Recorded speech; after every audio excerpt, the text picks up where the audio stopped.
بسم اللہ الرحمن الرحیم۔ السلام علیکم ورحمۃ اللہ وبرکاتہ۔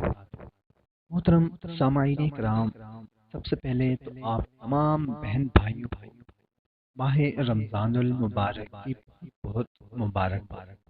دعا ہے اللہ تعالی ہمیں اس ماہ مبارک میں زیادہ سے زیادہ نوافل ادا کرنے کی، قرآن پاک کی تلاوت کرنے کی، ذکر اذکار کرنے کی توفیق عطا فرمائے، آمین۔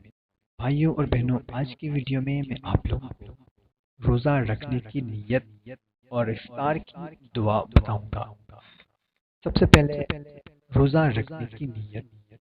وبِ صوم غد نویت من شہر رمضان۔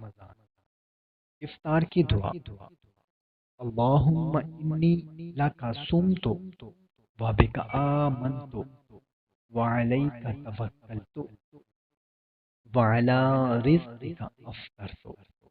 اے اللہ، میں نے تیرے لیے روزہ رکھا اور تجھ پر ایمان لایا اور تجھ پر بھروسہ کیا اور تیرے دیے ہوئے رزق سے افطار کیا۔ بھائیوں اور بہنوں، اس ویڈیو کو زیادہ سے زیادہ اپنے دوست احباب کے ساتھ شیئر کریں تاکہ دوسروں کو بھی فائدہ ہو سکے۔ ہمیں دے اجازت، نئی ویڈیو میں دوبارہ ملاقات ہوگی۔ اپنا خیال رکھیے گا۔ اللہ حافظ۔